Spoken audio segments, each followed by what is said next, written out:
Does everything have a bright side to it? Of course. Doesn't always outweigh the negatives, but everything has a bright side to it.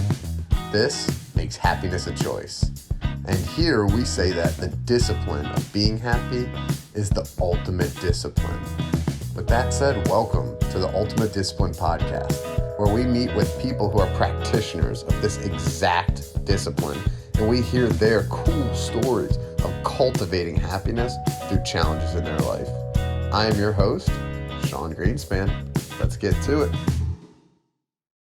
Phil, what's happening, brother? How are you? Hey, how's it going, Sean?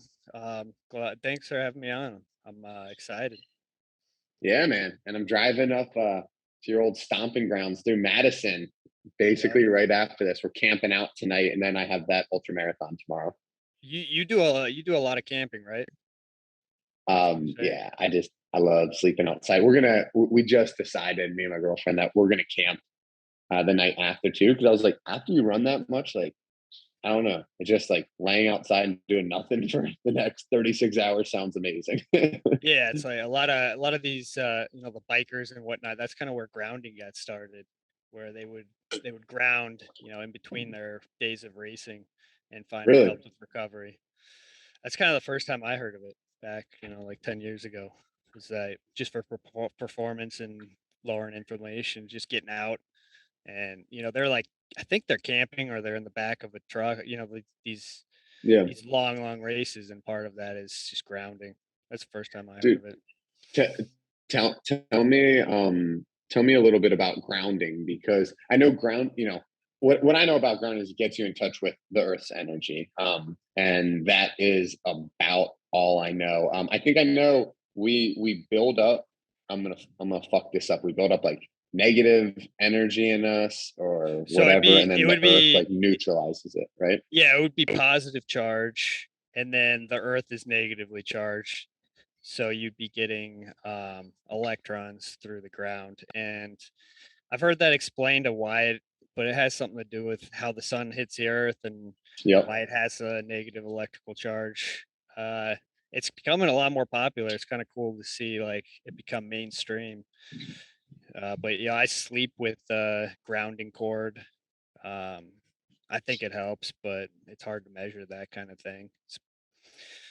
It is hard to measure, and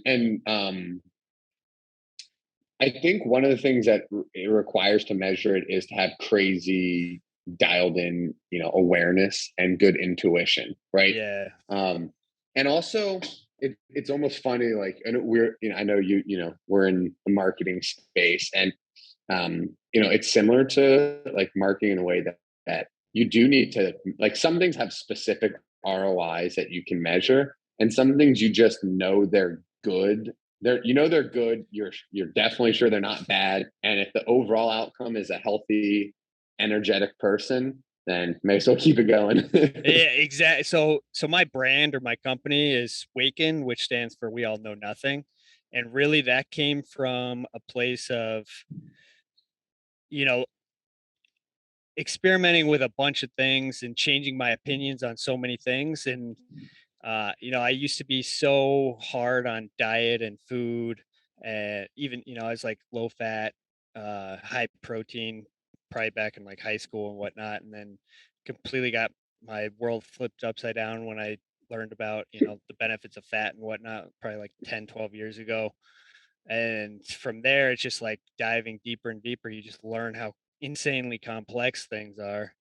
And really, I've just gotten to the place where you got to do what makes common sense. And something that makes common sense is being barefoot on the ground, sunlight, connecting with nature, things that we would have done. So beyond just like paleo diet, but like a paleo life of like really being outside and whatnot. And I feel good about pushing that instead of diet is just so complex to, try and push because everyone's different, but I like to focus on the Yeah. things that like everyone um can agree with.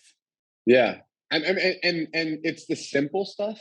I can't tell you how many people I know that are like, and I know a lot of people that are like trying to grow their arms a little bigger, and yet they don't sleep well. I'm like, dude, Yeah. we got to focus on like sleep. Dude, hydration. Like, my mom, if you're listening to this, sorry, but my mom gets like chronic migraines, and dude, she just doesn't drink that much water. And I'm So like, that's honestly what I wanted to get into, and I was going to actually say to drink less water should be a goal, which is a little counterintuitive, but that dude, gets into. let's do it. Let me hear it. So I wanted to talk deuterium just because I'm obsessed with. I just think it's a sweet, awesome subject. Um, Deuterium? Deuterium. So Yeah. deuterium is an isotope of hydrogen, and really what got me onto this was becoming obsessed with the mitochondria. At first, I was obsessed with the mitochondria to For those that don't from know, a what is the mitochondria? so mitochondria are pretty much bacteria that evolved into multicellular organisms, and on average, we have about 1,000 mitochondria in our cells. Our brain have the most. I think I've seen statistics where some brain cells have like 1 million mitochondria, but the average throughout your body is 1,000, and that is what is producing energy. So we learned that it is the powerhouse of the cell, but Yep. when you take it a step further, what it's actually doing is it's producing water from the food you eat and the air you breathe. Hmm. Um, and at the small this the what why I got obsessed with mitochondria is because what makes sense to me is life and the answers to um, what's going on would be happening at the smallest scales.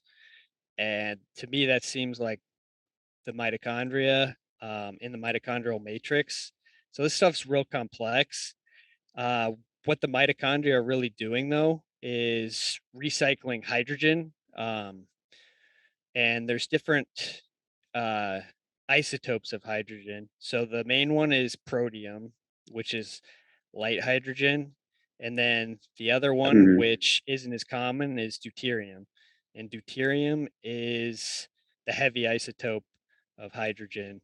It has an extra neutrino. So um, hydrogen is the smallest atom in the universe. It's 1 proton and 1 electron. That's what makes that up. Deuterium has a neutrino, no, a neutron, and the neutron is the same mass as a proton, so it doubles the mass. And this is important because, so And it you makes know, deuterium extremely heavy, right? Like yeah, it that's, makes it double the mass and it changes the physics. So like how I envision this is like if you take the Earth and you double the size, the physics of the moon, how it goes around the planet, like around the sun, um, everything on Earth would change by just doubling the mass of the Earth. That to the smallest scales, doubling the mass of the smallest thing uh, has huge implications on our biology. It's not that deuterium's bad, but it's um, because deuterium's used for various things. So when you double the mass, it's going to have a tighter bonding strength to things. So yeah. it's actually hard to get deuterium out of the body. It takes a lot of energy to do so, to break those bonds compared to light hydrogen. And everything can be it's called deuterated. So everything, all molecules have hydrogen in them. So for example, fat, it has a huge chain of hydrogen, and that's why it's a good source of fuel because it has a lot of these hydrogens and they're actually very deuterium depleted. But the you can deuterate those hydrogens, and you can deuterate hydrogens in anything. So in water, uh, a deuterated water molecule is D2O, so the two hydrogens are deuterium, or there's DHO, where there is a deuterium, a hydrogen, and an oxygen, if that makes Hmm. sense. So it can have two deuteriums or one deuterium. Um, but where this gets important is so our mitochondria have ATPase nanomotors, and this is what shuttles protons into through the membrane into the mitochondrial matrix. Yeah. Um, and this is when you almost get into quantum biology. and in that word quantum, it leaves a bad taste in my mouth because there's so many people using it for quack science. This is where I um what really woke me up to something that you can really grasp from a quantum standpoint. Uh, so let's get back to the ATPase nanomotors. So there is in a mitochondria, they have about 1,000 ATPase nanomotors, and these things spin at 9,000 revolutions per minute, so faster than your car's running. So they're running incredibly fast, and every spin, every time it goes around, it creates one ATP molecule. You've probably heard of ATP. Um, that's it's a pretty common. Like the first time I heard ATP was when I started taking uh, creatine back in high school. You Yeah. know, it boosts. I don't know how it boosts ATP, but that's what it's like. Oh, you want ATP for energy, and then you have more stamina to do anything in the weight room or athletics. Uh, but if you can get these nanomotors to run more efficient, uh, then you create more ATP. So one mitochondria has 1,000 of these ATPase motors spinning at insane rates, shuttling these hydrogen protons. And if one of the hydrogens is a deuterium, it breaks these nanomotors because they're very delicate. And when you break these ATPase nanomotors, then uh, you're reducing the energy that you can create in your body, and you're actually the the body has to spend more energy repairing the mitochondria and whatnot. So let's say, and from a so we have 35 to 70 trillion cells, something like that. And then if on average, if there's 1,000 mitochondria in each one of those, um, if you A do the lot of math, mitochondria. it's just absolutely stupid level of like what you're dealing with, the stupid complexity of this, and it really gets into um, quantum physics. I really like physics related to biology. I think all chemistry in our bodies dictated by the physics of various things, and I think at the root level, a lot of this has to do with deuterium.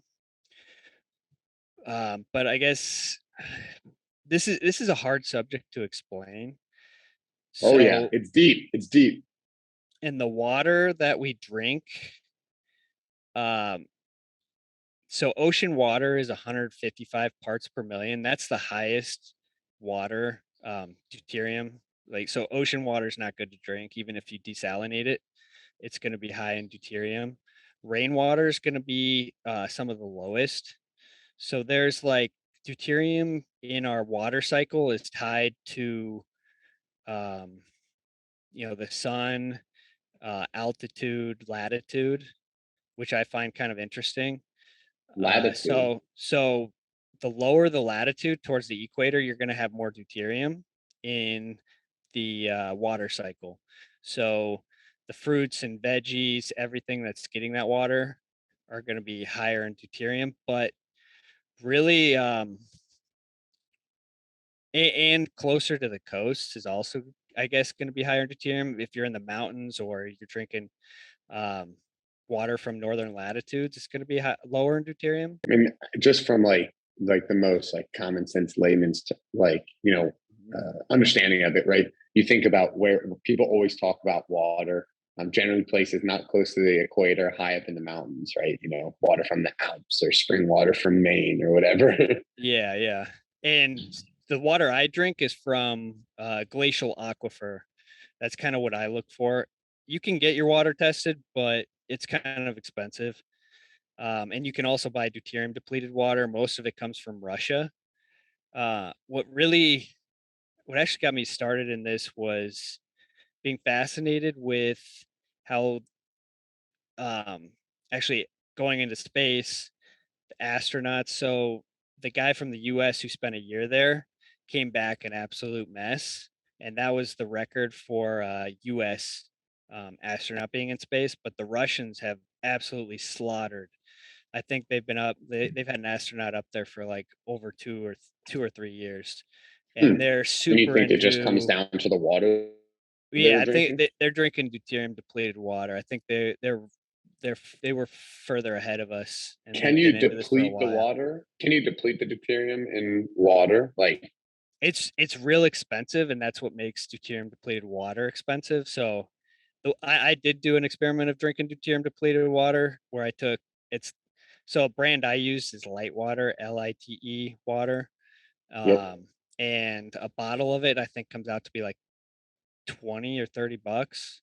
It was like $1,200 to do it for like 3 months, and you dilute it was 10 parts per million, which is incredibly low, and you dilute it to be more like 100 parts per million or 120.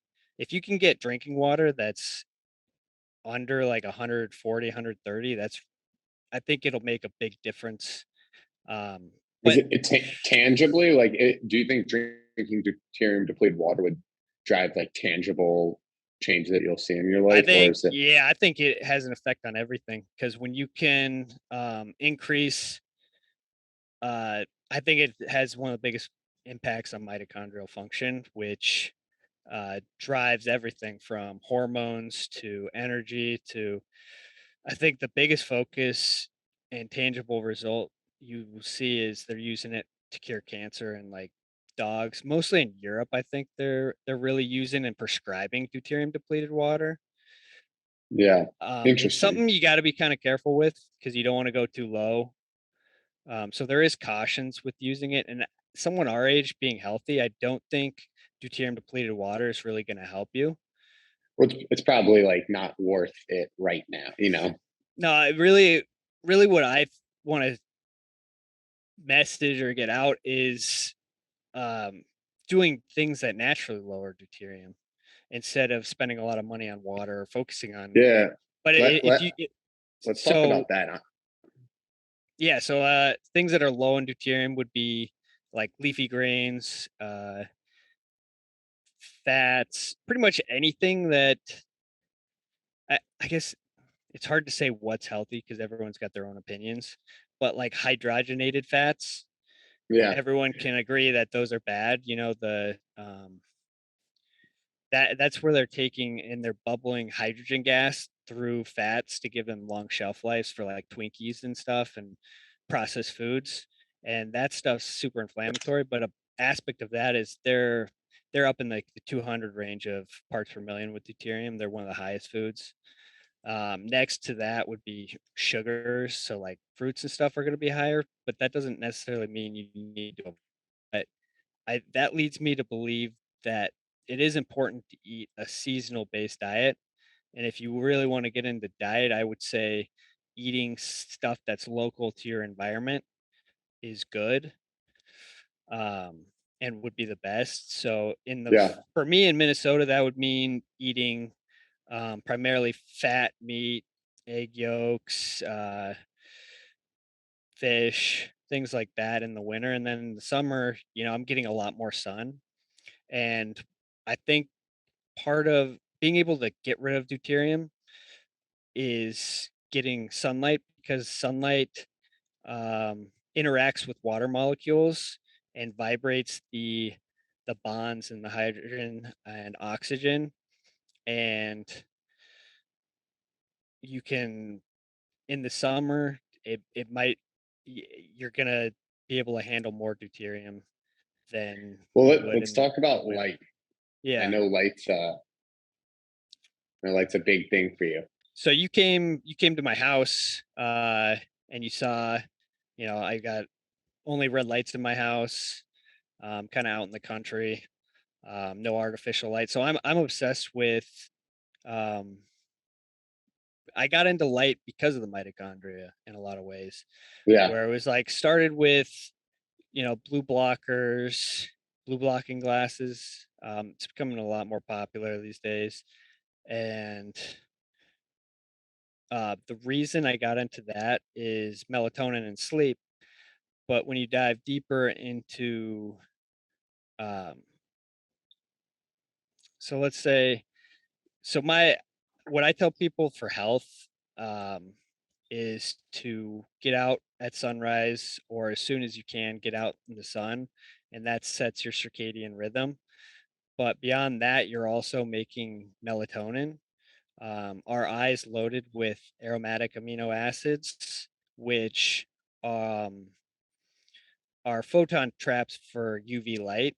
So UV light's really important for um, turning tryptophan into serotonin, which then becomes melatonin, which makes me believe like there's this incredible complexity to creating these things in your body that your body uses beyond just using a supplement. I don't think a supplement's going to be as effective, and I think could be dangerous.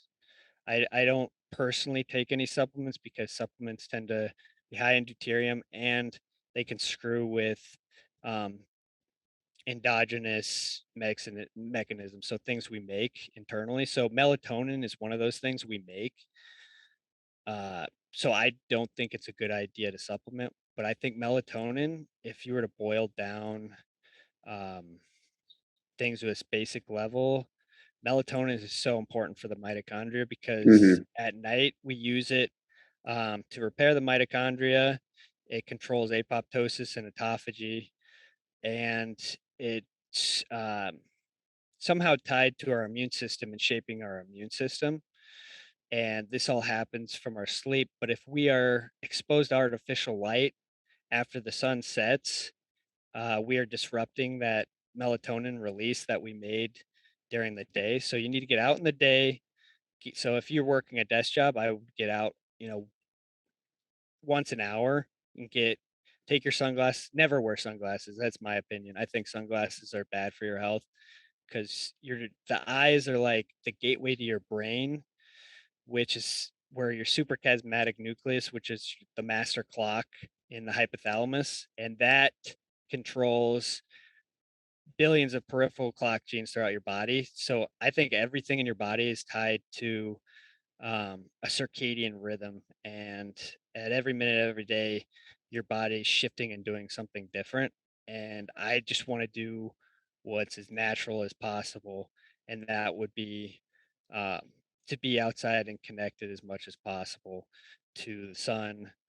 Uh, and really, this stuff is so complex that I've just kind of like given up on trying to learn the science and just like go to Well, the that's basics. Yeah, I mean, that's it's kind of that's kind of like I do get overwhelmed diving into the deep chemistry, biology, and physics. And when you do dive into, especially quantum physics is definitely over my head. And I do try to understand that at a surface level more, how that's going to affect, things that I'm doing. Um, I also wanted to, I wanted to like boil it down to make it actionable for me or for like other people. And I, I kind of like the idea of simplicity when it comes to marketing, like you were talking about. And then the other thing that I believe in is kind of how I think the mind is like the X factor when it comes to health. I mean, you see how many people, I don't know, like Wim Hof comes to example to mind, or like Dr. Joe Dispenza, Bob Proctor, all these guys that talk about the secret and the law of attraction. They talk about the mind as like the X factor, right? Like it's all about like you could like I don't know. You hear all these people that cure cancer, reduce inflammation, do all these amazing things, or monks that sit in snow and meditate and melt the snow around them. Like these things that are like somewhat magical that happen from the mind. And it gets me to think like, it gets me to think that, we do need to like you need to prioritize things when it comes to health, right? Um, yeah, like you can't be on like find the perfect diet for you and be on that diet and do everything healthy, mobility wise, strength, conditioning, light, sleep, meditation, drink water, the right type of water. It just gets exhausting. yeah, And I don't know, I don't want to call it a hack because I don't know that I'm self-actualized in wellness, but what I've resolved to doing is really just prioritizing. And that doesn't mean I want to be uneducated. But there is a liberation of like having clear priorities. And for me, it's, move the body, get outside, eat the rainbow, and take care of your mind. Yeah. That eat the rainbow and eat close to the source, because Skittles are the rainbow.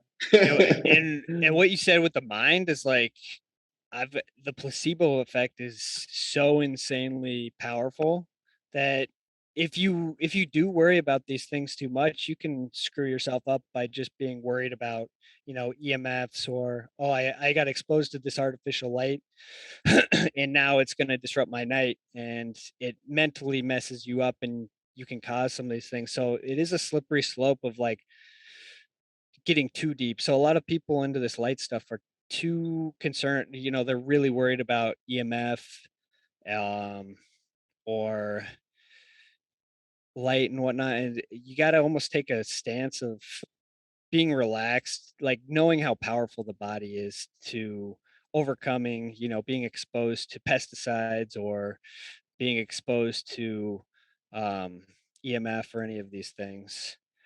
Uh, that's one thing I've kind of become obsessed with is really how powerful the mind is, and maybe things that we thought were so important, like our diet and whatnot, can be overcome by just being um, mentally stronger. And that's what the Joe Dispenza, that's kind of his thing, is like food doesn't really matter. You can overcome it with your mind, which I find pretty powerful, even though, Yeah, and it does. I know what you're like, and I kind of feel the same way. What you eat, your exercise, that stuff does matter, but you can overcome poor diet, poor exercise, poor whatever habits with your mind. And something I'd like to ask you, kind of in a theme of like the podcast, right? Um, do you find the discipline of learning about new health hacks and wellness hacks, fitness hacks, do you find that to lead to happiness? And I don't mean pleasure, right? I mean, peace, because I a lot of, I it's mean, I'm obsessed with anything far out there, any new ideas. I love conspiracy yeah. theories. I heard a quote the other day of, a mark of an educated mind is the ability to entertain an idea without accepting it. So I entertain all Say that sorts, again. The mark of an educated mind is to is the entertain ability the to entertain an idea without accepting it. entertain an Um, ability. entertain Dude, an that's idea without awesome. accepting it. I forget who said that. I heard that on a podcast from Matt Maruka, who's another light guy. But you can, I I can look into anything, and even if you come at me with flat Earth, I mean, I can agree with someone who believes in flat Earth at some level, and I find it fascinating. You can talk to me about anything conspiracy wise, or so I get happiness from that, in a way of just being so curious about everything. And that's where I've kind of gone with health and wellness. Um, so I guess, so I guess to start, almost like introduce who I am, is I was a kicker at the University of Wisconsin back in 2008 to 2012. And, I was one of the best kickers uh, in my age group or coming out of college, but I had a leg injury that I couldn't uh, get over.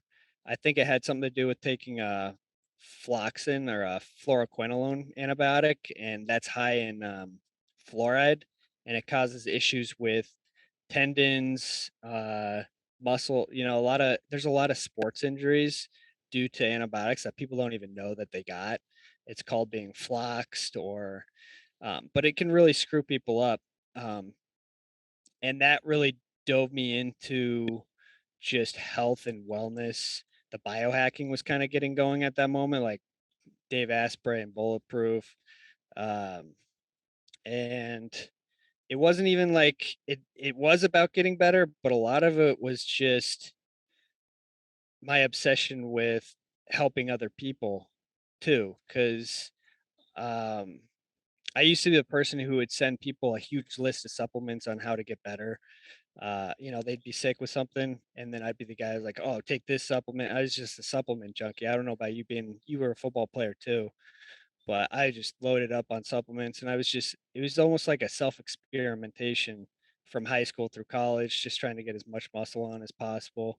And then that turned into, how can I improve my brain? And that gets into happiness in that, um, the better you can set yourself up health wise. And I really want to focus on the mind, because, that's where happiness and health and everything in your life happens from. Yeah.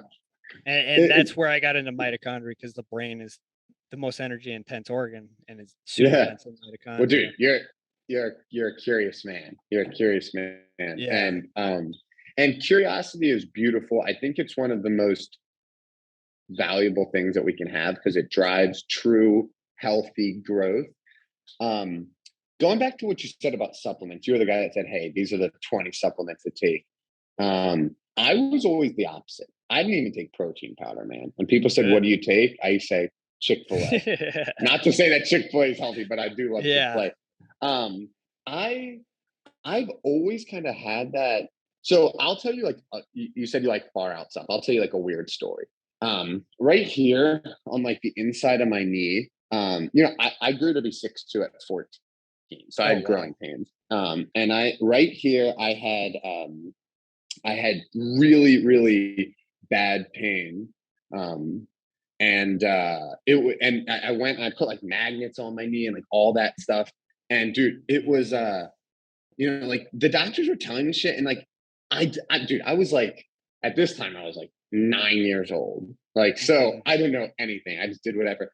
I literally remember laying in bed one night, all night, didn't sleep a wink. Okay, and the whole night I just went like this, and I told myself, a 9 year old, I was taking the pain out of my knee. I Nice. woke up, never had the pain again the rest of my life. And I was like, Wow. dude, my parents weren't on like some weird voodoo shit. Like, I have no idea where that thought came from. I It's remember just it clear as day. intuitive. Yeah, dude, I was just like this. I was just like, you know, the pain's 100% coming out of my knee. And a lot of that, yeah, a lot Um, of pain could be mental. It's crazy, right? Dude, yes, especially with these ultra I marathons. honestly wondered with my leg injury in college, because it was an emotional thing, because it, like, my I put all my eggs in one basket to play that, like, to go to the NFL, and then I have this leg injury, and then I was doing everything I could possibly do to try and get it better, and nothing worked. And then it almost becomes this strong emotion tied to this injury, and then you wonder how much of that is, it becomes a mental thing, and the leg could be completely healed, but neurologically, I was almost so I've contemplated that it was Dude, and part of that. so I've always believed, right? And again, this is like where I'm trying to get into it, because the more I'm learning, the more I'm reading. Oh, like, is this water I drink okay? But then the healthiest people that I know, like, I'll think like, right, is this water I drink okay? Is this the exact diet I should be eating? Is this lifting program okay? The healthiest people I know, the most in shape, the more one a big thing that I look at when I look at health is consistent high levels of energy, and regulated or high level mood, right? Being able to control your mood, Mhm. naturally being in a good mindset. um so I look at them, they're raw, right? Like, they don't eat what like they eat whatever they don't like worry about that stuff. Like, I'm just drinking tap water, like, here, and like there's such like a beautiful like element to, like, we all know the guy that is just shredded at the gym, that is like, yeah, like, I just do push-ups and pull-ups, and you're like, what? Like, Yeah. or like, dude, my friend here, he told me he doesn't squat much. We went to go work out, he threw 4 plates on each side for his first set. I was like, I just, so you know, that is a lot, like, whether you think it or not, that's a ton. Yeah. And I go back and forth, and just ultimately, I think whatever gets you in that right mindset does it. Like, I think everything's a placebo. Um, I'm not disregarding physics, right, or chemistry or biology. Yeah. But I think everything's a placebo. Like if you truly like to your core believe this is a holistic, healthy diet, exercise plan, mindset for me, you'll see the results. And some people are just like raw savages, and all they need for that, it's like they just think whatever exercise they do, diet they eat, whatever, they're feeling great. And other people, I think, need that outside validation. I don't think either's right or wrong, right? It's just kind of like how we're set up. Um, Tell me why you think that leg injury was a little emotional, because emotional pain is a huge aspect of this. I mean, I think it was emotional just because, um, everything that I had planned in my mind kind of got taken away with that injury. And then it turned like, what am I going to do now? And it just kind of flipped my world upside down in a lot of ways. But I wouldn't be where I am today without, without that. Um, let's What do you see. mean by that? You wouldn't be where you were today. Um, I wouldn't have gotten into the health and stuff, or I don't think I would have delved as deep into the health and whatnot. And um, yeah, that's what I think.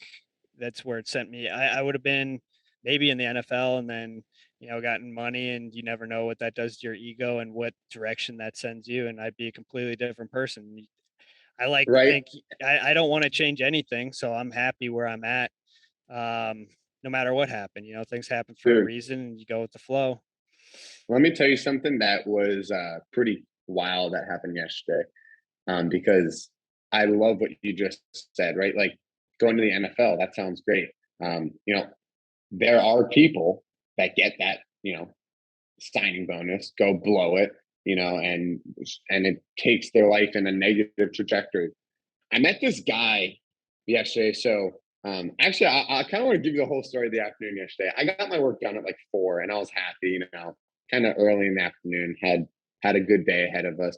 And my girlfriend and her family were going to go to like a concert here, and they're like, "Sean, come, it's fun." And like, it seemed like a little dry, a little bit of a drive, a little bit of a hassle, maybe like unhealthy food. I don't know. For some reason, my energy around that wasn't great. I wasn't like drawn to it. So I said, no, I want like a little mindful afternoon. So went to the beach, meditated a little, I drew a little, and then I started writing.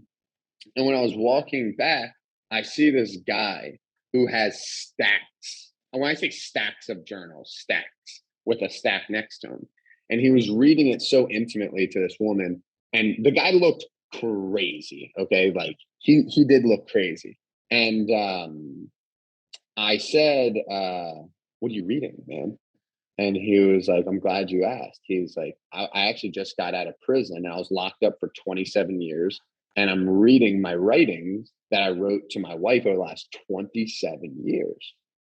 And I was that's heavy, right? And I was like, Yeah, wow. and I don't know what made me ask this, because it's kind of like in retrospect, it's a little bit of a bold question. I was like, what made you write that much? And he was like, I knew I was locked up for 27 years. So when I got locked up, I said, when I get out of this, I don't want to look back like I wasted 27 years of my life. So what opportunity am I gifted right now that other people don't have? Time and mental space. So I'm going to start writing. And he said, I know it sounds crazy, Sean, but I wouldn't change a thing. He said, I got 27 years of quiet, clear mental time to write. Do you know how many people are like, I can't wait till I'm retired so I can start painting or writing or, whatever they were doing. And I was just like, I mean, that's gratitude. That's Yeah, gratitude right there. that's pretty powerful. I mean, that goes with the theme of your podcast. Yeah. Right.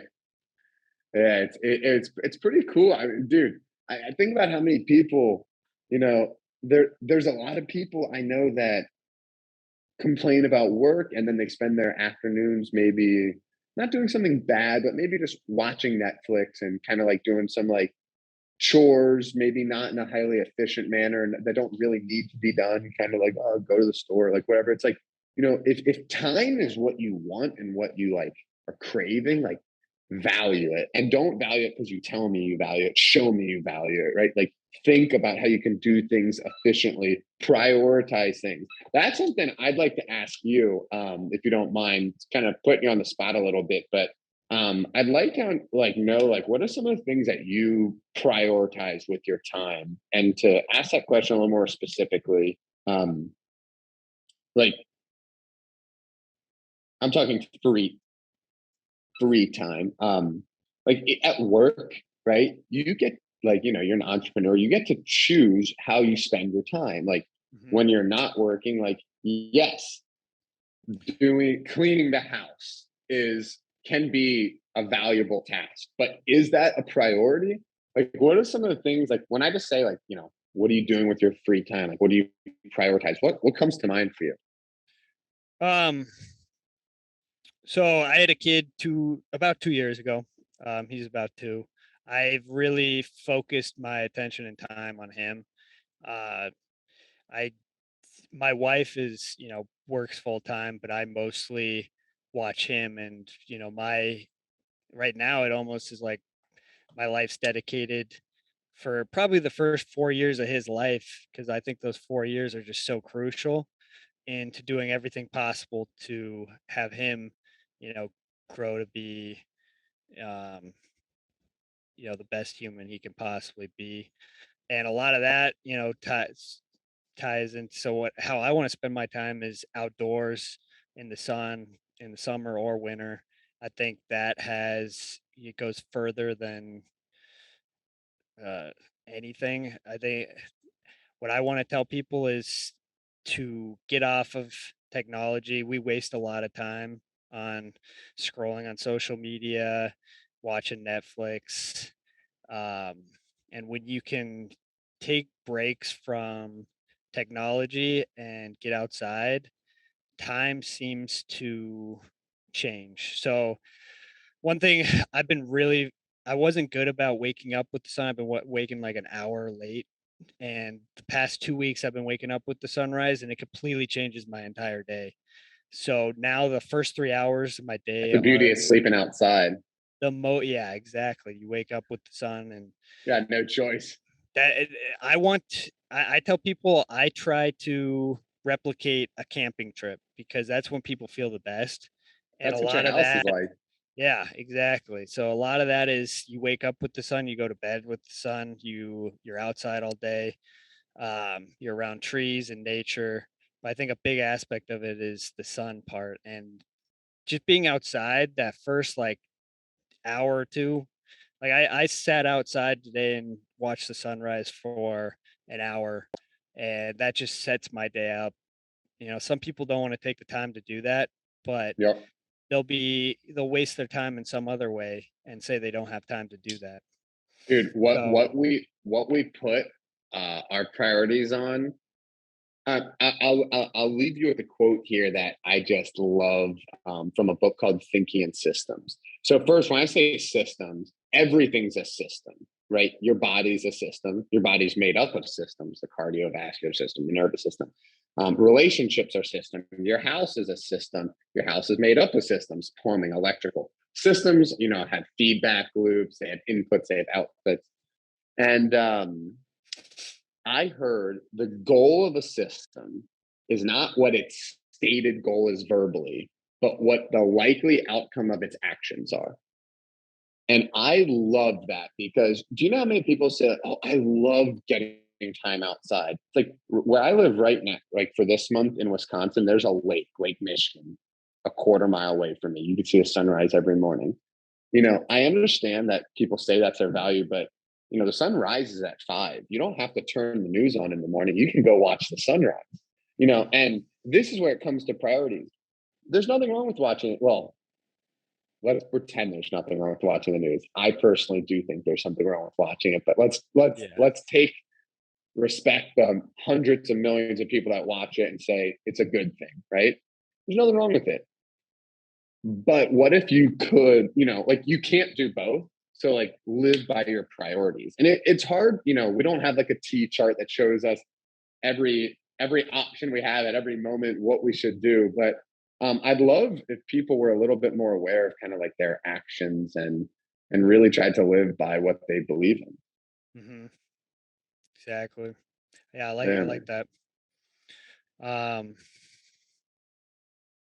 shit. dude, we talked a lot about deuterium in the beginning. I guess You know, we I should circle that back because I said drinking water is bad. yeah, It's not. I was gonna say What I I was want gonna say is what I was gonna say is we make water. And the best example of that that's people can wrap their heads around is camels don't need to drink water in the desert because they have a huge fat store in their hump and they're using that fat to make water. All desert animals are doing that to a high degree. We do that as well. We actually make 2,000 gallons of water per day in our mitochondria, which is most people will call bullshit because it's such an insane number. It's like a flowing river of water. And what we're doing is the mitochondria are recycling um, the current water that's already there. And how does that work? it's so, and how you get that number is you do the math of the mitochondria, the ATPase motors, and how many hydrogen molecules Yeah. they're going Well, through. I guess where does it go? It evaporates. You're just recycling it, and you are making it's the drinking water. The I drinking see what you're water is saying. not that important. The important water is the water that your mitochondria is making because that water is it's structured, it's low in deuterium, and it interacts with light far different than other water. And I think that's where the magical life happens. I personally think our memory and our mind is stored in the water matrix in our body. I think it's the only thing that's complex enough to store memories. I think the brain is just a tool to um, Facilitate that. somehow, yeah, facilitate that and take that out of. Um, Nice. so, So I mean, that's how can we influence that? Like, or not? That's a big question. What's like one thing we could do to gets influence it? get sunlight. Get sunlight, baby. That's why you're outside of no shirt, aren't you? Yeah. I know you're like. I think I Sam think and it's so Taylor are on that important. too. Yeah, it's so important. I think that's the main message. Just get sunlight. Not to overcomplicate things, but just get outside like you do camping and um Grounding. what else was I gonna there's some yeah, I don't know. Well, Grounding. dude. Yeah. Yeah, it's the basic stuff. It really is. It really is. Phil, what I will say is, I know we need to dive a little bit more into deuterium, and I think we're gonna need episode number 2 for Or that. I would just tell people Google Dr. Laszlo Boros, and I think he's like the main researcher in it, and that's an interesting place to go. Or Dr. Yeah, Jack Cruz is another guy that aligns with all this, and you can dive as deep as you want there's with his and stuff. there's plenty of good podcasts out on both of them that I've listened Yeah, to. and It's I fun wouldn't do stuff. a great job of like explaining all of this, but if you're interested in it, that's what I would recommend people do. Uh, as far as light goes, what I'd leave people with is right now I'm kind of obsessed with flicker. I think my house is radical in that I only have red lights because I don't need regular light. I got the sun coming in the house during the day and then at night. It's what I like. I like red light, but light bulbs that I would recommend for your average person are waveform bulbs Yeah, because they're flicker free. They're LEDs. Some people want to go towards incandescent bulbs. Those still flicker a little bit with the power grid, but the new LEDs are super sweet if you get good ones. And those they're a little bit more expensive waveform bulbs. I like the yeah, 1700K bulb for night, and then during the day a 2400K bulb. I think that has a drastic effect on people's mental state. You can, if you go to my Instagram, it's we all know nothing underscore waken. Um, I'm laying out various things that I'm doing. My latest post, it shows you how to turn your iPhone red. I think that's a huge hack for people because you're looking at your phone late at night and uh, most people they're not going to be wearing blue blocking glasses, but that's an easy thing. You just click the power button 3 times, it turns on and off, turns your screen red. I make screen protectors for your TV that are red and amber. I think that's a huge thing is a lot of people watch TV at night, and if you can put a filter on there to reduce the blue light. The eyes, Yeah. I think your health is really tied to the light that you let in your eyes, and it's insanely complex. Yeah. So simplify it. Get outside. I love it, man. And dude, I'm checking it out now. Everyone go check that out. We all know nothing underscore Waken, WAKN. Phil, man, Yep. it was an absolute pleasure to have you on. Yeah. Let me know if you're ever up in Minnesota. I will. You know Yep. that. And Be good. anyone connect with me if you got any questions. Thanks a lot for having me on. I haven't been on a podcast in a while. I need to dust off the rust or whatever, and I want to do more podcasting. So I'm glad you had me on. Oh, I'm glad. Hopefully, I could kick it off for you. And it was great meeting you at VeeCon and having you over at my house and whatnot. And we'll have to do it again. We'll have to link up. I'm going to sign off here and say thank you everyone for listening. I hope this was a valuable show for you guys. Go check out everything Phil is doing. We all know nothing underscore Waken. You can find him on Instagram.